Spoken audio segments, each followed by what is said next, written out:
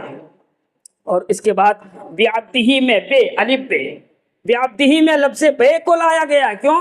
مصاحبت کے لیے۔ معلوم یہ ہوا کہ اللہ تبارک و تعالی کی نگرانی میں اللہ تعالیٰ اپنے بندے محمد رسول صلی اللہ علیہ وسلم کو سفر کروا رہا ہے۔ یہ لفظ بے بتلا رہا بے عبدہ کے اندر۔ ہم اور آپ کلمہ پڑھتے ہیں، اشہد ان لا الہ الا اللہ واشہد ان محمدا عبدہ ورسولہ، پہلے عبد کا لفظ آیا، اس کے بعد رسول کا لفظ آیا۔ تو آپ لفظ اعتبار سے دیکھیں، قرآن کے کمال کو دیکھیں۔ یہ لوگ کہتے ہیں، کفار مشرکین کہا کرتے تھے کہ محمد نے اس کلام کو گڑھ لیا ہے۔ دیکھ رہے ہیں کیا بہترین کلام ہے، کسی انسان کا کلام یہ نہیں ہو سکتا ہے۔ اس کے بعد آپ صلی اللہ علیہ وسلم فرماتے ہیں ثم اوتیت بدابۃ ابیض یقال له البراق، یہاں تک بات ہو گئی۔ اس کے بعد براق نامی ایک جانور کو لایا جاتا ہے، آپ صلی اللہ علیہ وسلم اس سے سفر کا آغاز کرتے ہیں، اس سے سفر کا آپ صلی اللہ علیہ وسلم آغاز کرتے ہیں۔ اور اس براق نامی جانور کی رفتار کی حالت یہ ہے، اس کا عالم یہ ہے کہ تا حد نگاہ اس کا پہلا اسٹیپ ہوتا ہے۔ آپ اس کو مثال سے یوں سمجھیں، مثال سے اس کو یوں سمجھیں کہ اگر کوئی آدمی مسجد توحید میں ہے اور اس کی نگاہ مسجد ابراہیم خلیل میں پڑ رہی ہے، تو یہ عالم ہے اس جانور کی کہ ایک مرتبہ یہاں پاؤں رکھے تو دوسری مرتبہ وہاں لے جا کے پاؤں رکھے، اتنے تیز رفتار یہ جانور براق جس کو کہا گیا ہے حدیث کے اندر۔ فحملتہ علیہ، میں اس پر سوار ہو گیا۔ اللہ کے رسول صلی اللہ علیہ وسلم کا سفر کا آغاز ہو رہا ہے۔ فرکبت حتی اوتیت بیت المقدس، اور آپ صلی اللہ علیہ وسلم اس پر سوار ہو گئے یہاں تک کہ آپ بیت المقدس یعنی مسجد اقصی آپ پہنچ گئے۔ فقال فربطه بالحلقة التي يربط به الانبیاء، آپ صلی اللہ علیہ وسلم کی سواری کو وہاں پر باندھ دی گئی جہاں پر انبیاء علیہم السلام اپنی سواری کو باندھا کرتے تھے۔ ثم دخلت المسجد، پھر آپ صلی اللہ علیہ وسلم مسجد کے اندر داخل ہوتے ہیں۔ کس مسجد کے اندر؟ مسجد اقصی کے اندر۔ میرے بھائیوں اور دوستو، ایک بات میں یہاں آپ کو یہ کہنا چاہتا ہوں، وہ مسجد اقصی ہم سب مسلمانوں کا قبلہ اول نبی اکرم صلی اللہ علیہ وسلم اور صحابہ کرام رضوان اللہ علیہم اجمعین نے جس کی طرف اپنے چہرہ مبارک کر کے 16 یا 17 مہینے نماز پڑھے ہیں، وہاں کی حالت کیا ہے آپ سب جانتے ہیں۔ یارو صرف اپنا مت دیکھو، اپنا گھر، اپنی دولت، اپنا مکان، اپنا سب کچھ یہ ٹھیک ہے، لیکن کبھی اس کے لیے بھی دعائیں کر دیا کرو، کبھی اس کے لیے بھی دعائیں کر دیا کرو، کبھی اس کے لیے بھی اپنے ہاتھ کو اٹھا لیا کرو۔ آپ کو معلوم ہے مسجد حرام کے بعد اس دنیا میں دوسری مسجد مسجد اقصی، دوسری مسجد اقصی ہے۔ بڑی فضیلت ہے اس مسجد کی میرے بھائیوں اور دوستوں۔ پتہ ہے اللہ کے رسول صلی اللہ علیہ وسلم نے صرف 3 مسجدوں کی طرف سفر کرنے کی اجازت دی ہے، جن میں سے ایک مسجد اقصی ہے، مسجد اقصی ہے۔ آپ صلی اللہ علیہ وسلم مسجد میں داخل ہوتے ہیں، 2 رکعت نماز پڑھتے ہیں، انبیاء علیہم السلام کی امامت ہوتی ہے، آپ صلی اللہ علیہ وسلم امامت کرتے ہیں، آپ کے پیچھے تمام انبیاء علیہم السلام نماز پڑھتے ہیں، اور آپ صلی اللہ علیہ وسلم کو یہاں اب سید الانبیاء بنا دیا گیا۔ پہلے آپ سید المرسلین تھے، لیکن اللہ نے آپ کے سر کے اوپر ایک اور تاج رکھ کر کے آپ کو سید الانبیاء بنا دیا گیا۔ اللہ کے رسول صلی اللہ علیہ وسلم فرماتے ہیں ثم خرجت فجاءني جبريل بإناء من خمر وإناء من لبن فاخترت اللبن فقال جبريل اخترت الفطرة۔ اللہ کے رسول صلی اللہ علیہ وسلم کے الفاظ ہیں، مسجد سے نکلتے ہیں امامت کرا کر کے، حضرت جبرائیل علیہ السلام ایک برتن میں شراب لے کر کے آتے ہیں، دوسرے برتن میں دودھ لے کر کے آتے ہیں، آپ صلی اللہ علیہ وسلم دودھ کو چنتے ہیں۔ جبرائیل علیہ السلام کہتے ہیں کہ آپ نے فطرت کو چنا، کیوں؟ اس لیے کہ دودھ خالص ہوتا ہے، فطرت خالص ہوتی ہے، دین خالص ہوتا ہے، شراب خالص نہیں ہوتی ہے، شراب کے اندر ملاوٹ ہوتی ہے، بہت ساری چیزوں کو ملا کر کے اس کو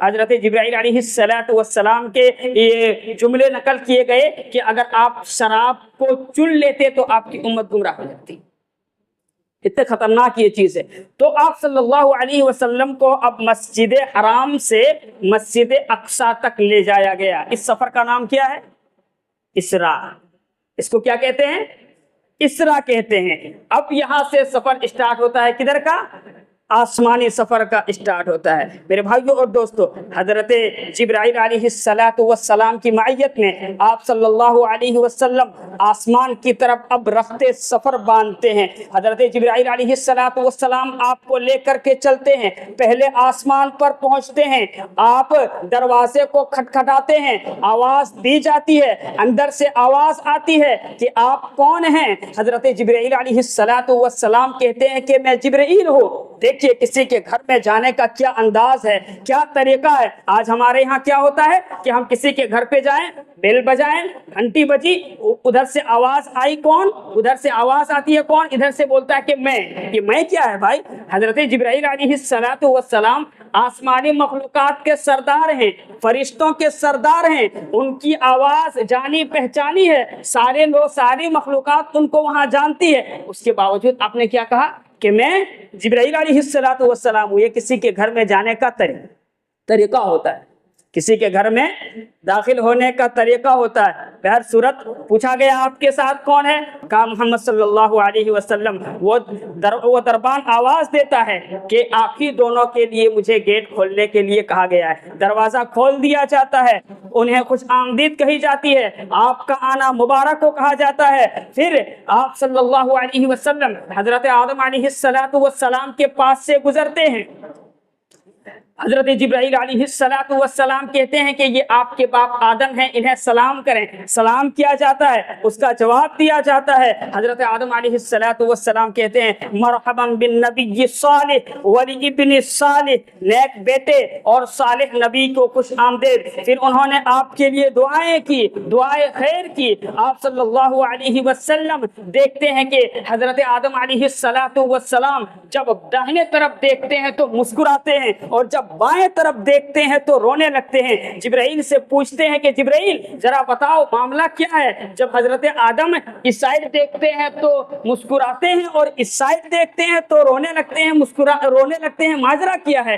حضرت جبرائیل علیہ السلام جواب دیتے ہیں کہ ان کی ذریت کی کچھ روحیں اس طرف ہے جو کہ جنتی ہیں، جب اس طرف دیکھتے ہیں تو خوش ہو کر کے وہ مسکرانے لگتے ہیں، اور جب اس طرف دیکھتے ہیں ان کی ذریت کی کچھ روحیں ہیں جو جہنمی ہے، تو اس طرف دیکھتے ہیں تو وہ رونے لگتے ہیں۔ تو اس طرح سے پہلا آسمان کا سفر مکمل ہوا۔ اب دوسرے آسمان کی طرف جاتے ہیں، وہی سوال ہوتا ہے، وہی جواب ہوتا ہے، پھر دروازہ کھولا جاتا ہے۔ سمجھ رہے ہیں؟ وہی سوال وہی جواب، مطلب آپ کون ہیں؟ میں جبرائیل علیہ السلام۔ بات لمبی ہو جائے گی اگر ہر سوال کا جواب بیان کیا جائے تو۔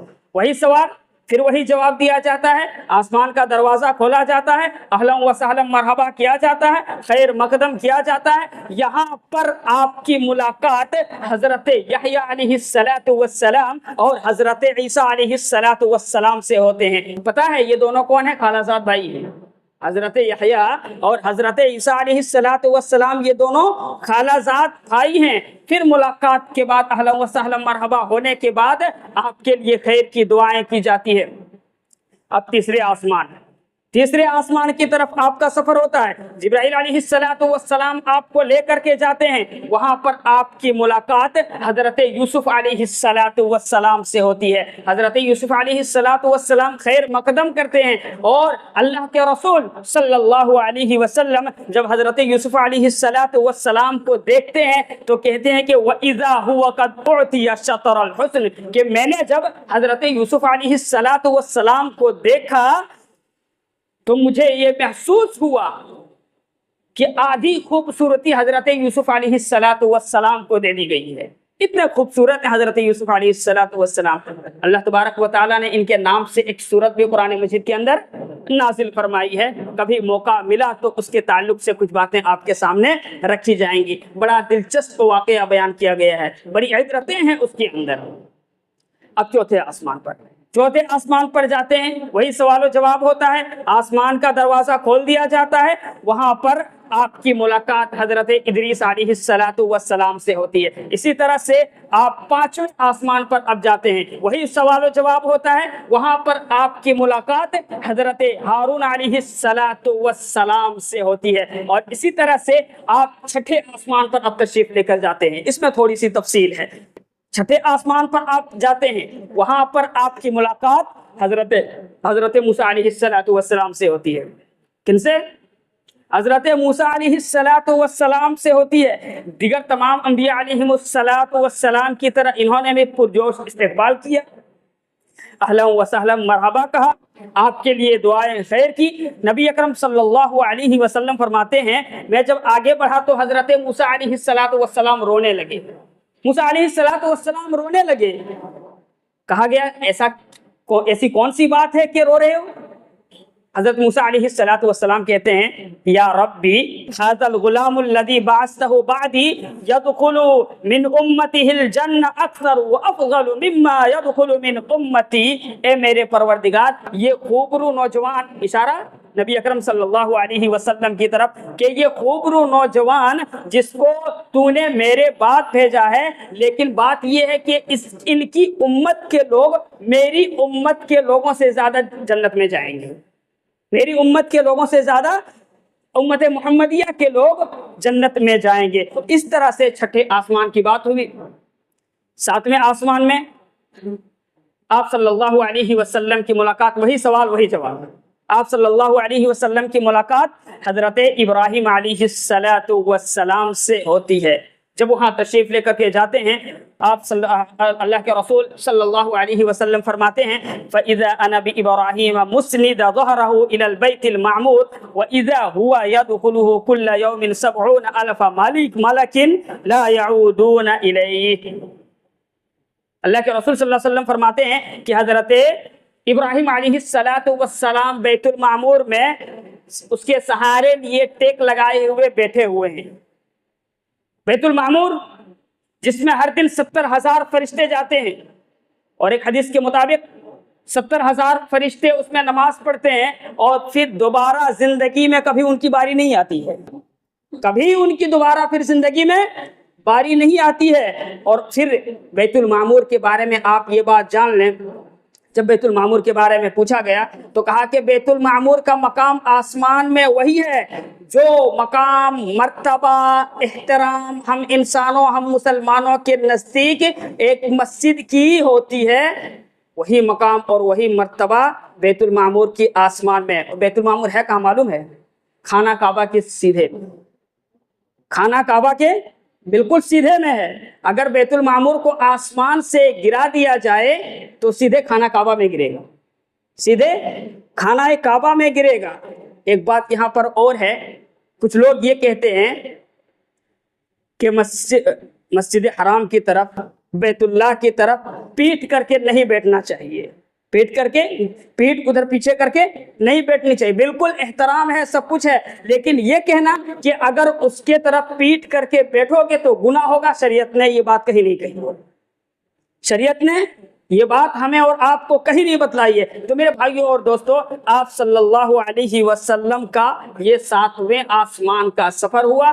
آپ صلی اللہ علیہ وسلم سدرۃ المنتہا میں جاتے ہیں، 7ویں آسمان سے اوپر جاتے ہیں۔ جبرائیل علیہ السلام وہاں تک نہیں جاتے ہیں 7ویں آسمان سے اوپر، اس لیے کہ کہتے ہیں کہ اللہ تبارک و تعالیٰ کا نور ہے جو، اس کی وجہ سے میں جل کر راکھ ہو جاؤں گا، لہٰذا اللہ نے آپ کو مہمان بنا کر کے بلایا ہے، آپ اللہ تبارک و تعالیٰ آپ کی مدد کرے گی۔ وہاں پر کیا ہے؟ عرش ہے، اللہ تبارک و تعالیٰ کی ذات ہے 7ویں آسمان کے اوپر، جنت ہے، یہ ساری چیزوں کی سیر کرائی جاتی ہے۔ اب واپسی کا معاملہ آتا ہے، اختصار کے ساتھ، وقت بہت کم ہے، اب واپسی کا معاملہ آتا ہے۔ تحائف کیا دیے گئے ہمارے لیے، اس میں سبق کیا ہے، دروس کیا ہے، عبرتیں کیا ہے، آئیے ہم اور آپ حدیث کی روشنی میں جاننے کی کوشش کرتے ہیں۔ اللہ کے رسول صلی اللہ علیہ وسلم فرماتے ہیں فرجعت فمررت على موسى فقال بما امرت، میں جب لوٹا موسیٰ علیہ السلام کے پاس سے ہم گزرے، آپ صلی اللہ علیہ وسلم سے پوچھا کس چیز کا حکم دیا گیا ہے اے محمد، کس چیز کا حکم دیا گیا؟ قال امرت ب50 صلاة كل يوم، آپ صلی اللہ علیہ وسلم جواب دیتے ہیں کہ مجھے 50 وقت کی نماز کا حکم دیا گیا ہے۔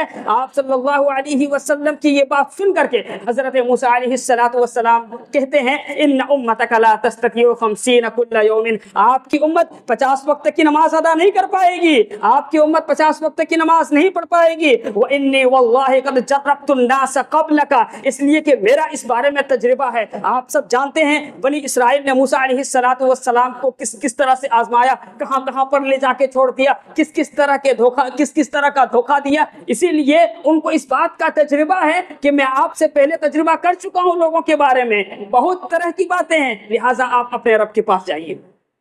جاتے ہیں 10 نماز کم کر دی جاتی ہے، بعض روایت میں 5 بھی ہے۔ اسی طرح سے جاتے ہیں 45 وقت کی نماز کم کر دی جاتی ہے، اب بچے کتنے؟ 5 وقت کی، پھر بھی موسیٰ علیہ السلام بھیجتے ہیں۔ اللہ کے رسول صلی اللہ علیہ وسلم کہتے ہیں حتی استحییت ولکن ارضی واسلم، اب نہیں مجھے شرم آنے لگا ہے موسیٰ، میری حیا مجھے اجازت اب نہیں دے رہی ہے کہ میں پھر جا کے اپنے رب کے سامنے یہ کہوں کہ مجھے نماز اور کم کر دیجئے، اب میں راضی ہوں اور اپنے تمام معاملات کو اللہ کے سپرد کرتا ہوں۔ آج ہماری اور آپ کی نماز کی حالت کیا ہے؟ کبھی سوچے اور دل میں ٹٹولو اس بات کو، ہے کہیں دیکھیے تو نماز اتنی بھیڑ ہے، نمازوں میں یہ بھیڑ کہاں چلی جاتی ہے؟ نماز کے لیے ہمارے پاس وقت نہیں ہے، سارا کام کرنے کے لیے وقت ہے، نماز کے لیے وقت نہیں ہے۔ سب کچھ کر سکتے ہیں، نماز میں مولانا ٹائم نہیں ملتے، اللہ بہتر جانے ان کا ٹائم کہاں چلا جاتا ہے جب نماز کی بات آ جاتی ہے۔ میرے بھائی اور دوستو، نماز کو ضائع مت کرو، نماز آنکھوں کی ٹھنڈک ہے۔ آپ صلی اللہ علیہ وسلم آخری دم تک نماز کی وصیت کرتے تھے، الصلاۃ وما ملکت ایمانکم، الصلاۃ وما ملکت ایمانکم۔ میرے بھائیو اور دوستو، اسی طرح سے اللہ کے رسول صلی اللہ علیہ وسلم فرماتے ہیں کہ عرضت علی الجنۃ والنار فلم اراک اليوم فی الخیر والشر، کہ میرے سامنے جنت اور جہنم کو پیش کیا گیا، اور آج میں جس طرح کی خیر کو دیکھ رہا ہوں، جس طرح کی برائی کو دیکھ رہا ہوں، میں نے کبھی نہیں دیکھا، اور اگر تم اس بات کو جان لو گے جس کو میں جانتا ہوں، لَضَحِكْتُمْ قَلِيلًا وَلَبَكَيْتُمْ كَثِيرًا، تو تم بہت کم ہنسو گے اور بہت زیادہ رونے والے ہو جاؤ گے۔ میرے بھائیو اور دوستو، حضرت سمورہ بن جندب رضی اللہ عنہ بیان کرتے ہیں اللہ کے رسول صلی اللہ علیہ وسلم نے فرمایا رأیت لیلۃ اسری بی رجلا یسبح فی نہر ویلقم الحجارہ فسألت ما هذا فقیل لی آکل الربا، رواه احمد۔ میرے بھائیو اور دوستو، اللہ کے رسول صلی اللہ علیہ وسلم کہتے ہیں کہ معراج کے سفر میں مجھے اس آدمی کو دکھایا گیا جو تیر رہا تھا نہر میں، جو پانی میں تیر رہا تھا نہر میں، اور اس کے منہ میں آگ کے گولے ڈالے جا رہے تھے، آگ کا لقمہ ڈالا جا رہا تھا۔ یہ سب عبرت کی باتیں ہو رہی ہے، نماز ہم چھوڑتے ہیں، عبرت کی باتیں ہو رہی ہے، سبق دیا جا رہا ہے، عبرت کی باتیں ہو رہی ہے۔ کیا کہتے ہیں کہ آگ کا گولا ڈالا جا رہا ہے، منہ میں آگ کا گولا ڈالا جا رہا ہے۔ فسألت ما هذا، اللہ کے رسول جبرائیل علیہ السلام سے پوچھتے ہیں کہ ماجرا کیا ہے، کیوں ایسا کیا جا رہا ہے؟ فرمایا کہ یہ سود خور تھا۔ سمجھ رہے ہیں؟ سود کھانے والوں ہوشیار ہو جاؤ، انجام دیکھ رہے ہو کتنا خطرناک ہو رہا ہے۔ فرمایا گیا کہ یہ سود خور تھا جس کا انجام یہ ہوا، جس کا نتیجہ یہ نکل کر آیا کہ اس کے منہ میں آگ کا گولا ڈالا جا رہا ہے۔ ہاں، اسی لیے ہمیں اور آپ کو ان چیزوں سے بچنے کی ضرورت ہے۔ اس کے بعد حضرت انس بن مالک رضی اللہ عنہ بیان کرتے ہیں کہ مررت لیلۃ اسری باقوام تقرض شفاہهم بمقاریض من نار فقلت من هؤلاء یا جبریل، اللہ کے رسول صلی اللہ علیہ وسلم کہتے ہیں کہ معراج کی رات میں میری گزر کچھ ایسے لوگوں کے پاس سے ہوئی جس کے منہ کو آگ کی کینچی سے کاٹا جا رہا تھا۔ کیوں کاٹا جا رہا تھا؟ اللہ کے رسول صلی اللہ علیہ وسلم حضرت جبرائیل سے پوچھتے ہیں ما ھذا یا جبریل، یہ کون لوگ ہیں یہ جبرائیل علیہ السلام، اس کے منہ کو آگ کی کینچی سے کیوں کاٹا جا رہا ہے؟ تو حضرت جبرائیل علیہ السلام جواب دیتے ہیں قال خطباء امتک الذین یقولون ما لا یفعلون ویقرؤون کتاب اللہ ولا یعملون به، یہ آپ کے امت کے خطبہ حضرات ہیں، یہ مولوی صاحب لوگ ہیں آپ کے حضرات کے، خوب اسٹیج میں چیخو، خوب چلاؤ، لیکن جب عمل کرنے کی باری آئے تو پیچھے ہٹ جاؤ۔ عمل کرنے کی باری آئے تو پیچھے ہٹ جاؤ. اتنا آسان نہیں ہے ممبر رسول پر کھڑا ہو کر کے کوئی بات کہہ دینا. عمل کرنا ضروری ہے, وہی کرنا, وہی, ورنہ کہیں انجام ایسا نہ ہو جائے کہ آگ کی کینچی سے منہ کاٹا جائے. عبرت ہے, نصیحت ہے. معراج کے سفر سے یہ سبق ہمیں اور آپ کو مل رہا ہے. اس کے بعد اللہ کے رسول فرماتے ہیں لما عرج بی مررت بقوم لهم اسفار من نحاس یغمشون وجوہهم وصدورهم, کہ میں کچھ لوگوں کے پاس سے گزرا جن کے ناخن تانبے کے تھے, کوپر کے ناخن بنا دیا گیا تھا. یغمشون وجوہهم وصدورهم, جس سے وہ اپنے چہرے کو نوچ رہے تھے اور اپنے سینے کو بھی نوچ رہے تھے. فقلت من هؤلاء یا جبریل, میں نے کہا کہ اے جبریل یہ کون لوگ ہیں؟ جبرائیل علیہ السلام جواب دیتے ہیں هؤلاء الذين يأكلون لحوم الناس ويقعون في أعراضهم, یہ وہ لوگ ہیں جو لوگوں کی غیبت کیا کرتے تھے, جو لوگوں کی چغلیاں کیا کرتے تھے, جو لوگوں کی عزت پر کچرے اٹھایا کرتے تھے, جو لوگوں کی عزت سے کھلواڑ کیا کرتے تھے. یہ وہ لوگ ہیں جن کے ناخن کو تانبے کا بنا دیا گیا, جسے اپنے چہرے اور اپنے سینے کو نوچ رہے ہیں. لہٰذا چغلی سے بچو, غیبت کرنے سے بچو, ادھر کی بات ادھر کرنے سے بچو, اور دوسروں کی عزت مت اچھالو.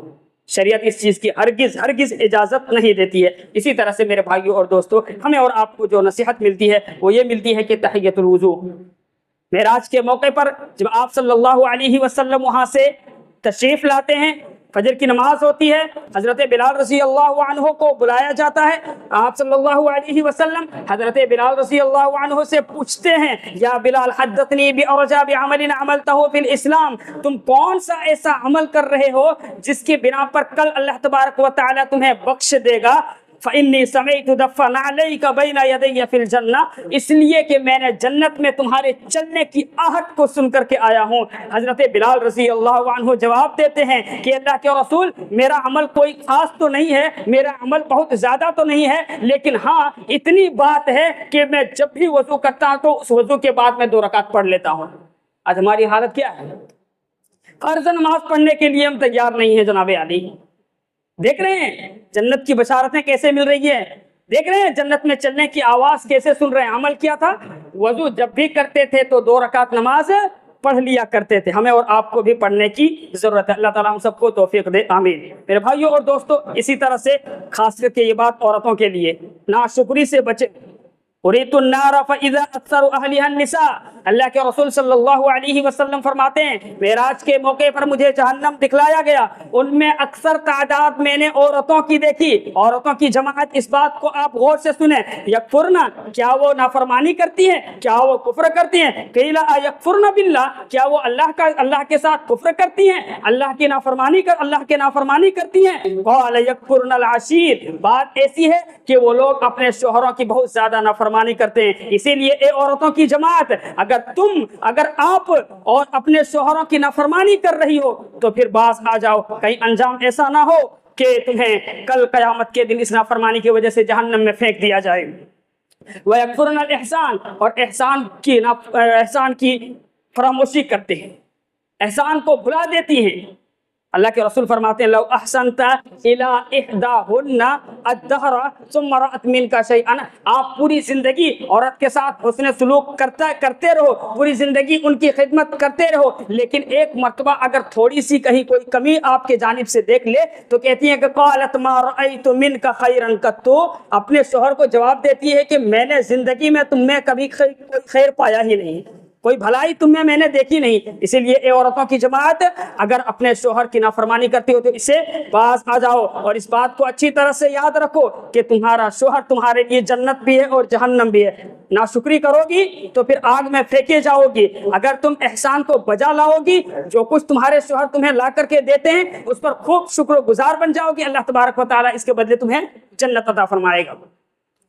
اور ایک بات ابن مسعود رضی اللہ عنہ فرماتے ہیں کہ اللہ کے رسول صلی اللہ علیہ وسلم نے فرمایا, ترمذی کی روایت ہے, لقیت ابراہیم لیلۃ اسری بی فقال یا محمد اقرئ امتک من السلام, کہتے ہیں کہ ابراہیم علیہ السلام سے میری ملاقات ہوئی. ابراہیم علیہ السلام نے کہا کہ اے محمد میری جانب سے اپنی امت کو تم سلام کہو، جا کر کے میری جانب سے جا کر کے آپ سلام کہیں، وَأَخْبِرْهُمْ أَنَّ الْجَنَّةَ طَيِّبَةُ التُّرْبَةُ عَذْبَةُ الْمَاءِ، اور ان کو خبر دیں، آپ اپنی امت کو جا کر کے یہ بات بتلائیں کہ جنت کی مٹی بڑی پاکیزہ ہے، جنت کی مٹی بڑی اچھی ہے، اور اس کا پانی بہت ہی زیادہ لذیذ ہے، بہت ہی زیادہ میٹھا ہے، وَأَنَّهَا قِيعَانٌ، لیکن وہ جنت ایک چٹیل میدان ہے، اس کے اندر کچھ نہیں ہے، اس میں کھیتی کرنے کی ضرورت ہے، اور وہ کھیتی کیا ہے؟ سبحان اللہ والحمدللہ ولا الہ الا اللہ واللہ اکبر۔ میرے بھائیوں اور دوستو، ہمیں بھی ان کلمات کو پڑھنے کی ضرورت ہے اور ان کے تقاضوں کو پورا کرنے کی ضرورت ہے۔ سبحان اللہ، اللہ کی ذات پاک ہے، اللہ کی ذات کے ساتھ کسی کو شریک نہیں ٹھہرانے کا۔ ہم پیروں کی، فقیروں کی، فلانے کی سر گل کے مر گئے ہیں اس کی تعریف کرتے ہیں، اللہ کی تعریف کرو جناب عالی، اللہ کی تعریف کرو، اللہ تبارک و تعالی جنت عطا فرمائے گا۔ اللہ کی تعریف کرو گے تو تم اپنے لیے جنت میں پودا لگاؤ گے، اپنے لیے درخت لگاؤ گے۔ یہ ابراہیم تمہارے باپ تمہیں درس دے رہے ہیں تمہارے نبی کے ذریعے سے، ان چیزوں کو عمل میں لانے کی ضرورت ہے۔ اللہ کے رسول صلی اللہ علیہ وسلم کو جو تحفے ملے تھے ان میں سے یہ ہیں، وَأُعْتِيَ رَسُولُ اللَّهِ وَأُعْتِيَ رَسُولُ اللَّهِ صَلَاةً الصَّلَاةُ الْخَمْسِ، کیا ملا؟ 5 وقت کی نماز، 50 وقت کی ملی تھی، گھٹا کر کے کتنے ہو گئے؟ 5 وقت کی نماز۔ اور اسی طرح سے سورہ بقرہ کی آخری 2 آیتیں، اور اسی طرح سے جو آدمی بغیر شرک کیے ہوئے مر جائے، اللہ تبارک و تعالیٰ ایسے لوگوں کی مغفرت فرمائے گا۔ وَغُفِرَ لِمَن لَّمْ يُشْرِكْ بِاللَّهِ مِنْ أُمَّتِهِ شَيْئًا الْمُقْحِمَاتِ، صحیح مسلم کی روایت ہے۔ اللہ کے رسول صلی اللہ علیہ وسلم سورہ بقرہ کی آخری 2 آیتوں کے بارے میں فرماتے ہیں، الآیتان من آخر سورۃ البقرہ من قرأ بہما فی لیلۃ کفتاہ، متفق علیہ، متفق علیہ روایت ہے کہ جو آدمی رات میں سوتے وقت سورہ بقرہ کی آخری 2 آیتیں پڑھ لے تو ان کے لیے وہ چیز کافی ہے۔ کس چیز سے؟ شیطان کی برائی سے، شیطان کے شر سے، اور جس طرح کی بھی برائی ہو تمام کے تمام برائیوں سے وہ آدمی بچ جاتا ہے۔ ہم میں سے مجھے امید ہے کہ اکثر لوگوں کو یہ 2 آیتیں یاد ہوں گی، اور اگر نہیں یاد ہے تو یاد کرنے کی اس کو کوشش کریں، بڑی فضیلت ہے اس چیز میں۔ معراج کے سفر سے واپس آنے کے بعد آخری کچھ باتیں، معراج کے سفر سے واپس آنے کے بعد آپ صلی اللہ علیہ وسلم سب کو خبر دیتے ہیں کہ آج رات میں نے ایسا ایسا سفر کیا، مسجد حرام سے مسجد اقصیٰ تک۔ اور اقصیٰ کے بارے میں پھر جب مشرکین کے پاس یہ بات رکھی گئی تو پوچھنے لگے مسجد اقصیٰ کا گیٹ کیسا ہے، وہ کیسا ہے، یہ کیسا ہے۔ آپ صلی اللہ علیہ وسلم کو یاد نہیں تھا۔ آپ صلی اللہ علیہ وسلم فرماتے ہیں اللہ نے اس کو میرے قریب کر دیا اور میں نے سارے سوالات کے جوابات اس کے سامنے رکھ دیے۔ ادھر ابو جہل کو موقع ملا، ابو جہلوا کو ادھر موقع مل گیا۔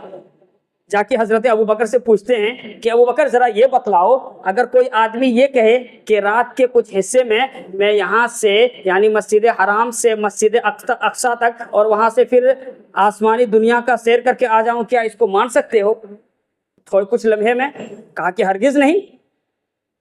ابو جہل کہتا ہے کہ تمہارا ساتھی یہی کہہ رہا ہے۔ کہا میرا ساتھی محمد صلی اللہ علیہ وسلم ایسا کہہ رہے ہیں؟ ہرگز غلط بات نہیں ہو سکتی ہے، بالکل میں ماننے کے لیے تیار ہوں کہ آپ صلی اللہ علیہ وسلم نے یہ سفر کیا ہے۔ اسی دن سے آپ صلی اللہ علیہ حضرت ابوبکر صدیق رضی اللہ عنہ کا لقب صدیق پڑ گیا۔ ہر لمحے میں نبی اکرم صلی اللہ علیہ وسلم کا انہوں نے ساتھ دیا تھا۔ میرے بھائیوں اور دوستو، تو اسرا اور معراج کے تعلق سے یہ کچھ باتیں تھیں جو آپ کے سامنے سرسری انداز میں قرآن و حدیث کی روشنی میں رکھی گئی۔ دعا ہے اللہ رب العزت سے کہ اللہ تبارک و تعالی ہم سب کو صحیح سمجھ کی توفیق عطا فرمائے۔ یا اللہ، ہمیں جو اس واقعہ سے سبق ملتے ہیں ان تمام کے تمام اسباق سے عبرت لینے کی توفیق دے دے۔ یا اللہ، ہمیں جو بیمار ہیں انہیں شفائے کامل عاجل عطا فرما۔ یا اللہ، جو پریشان حال ہیں ان کی پریشانی کو تو دور فرما۔ بارک اللہ لنا ولکم فی القرآن المجید ونفعنا وإیاکم بالآیات والذکر الحکیم انہ تعالی جواد کریم ملک بر رؤوف رحیم۔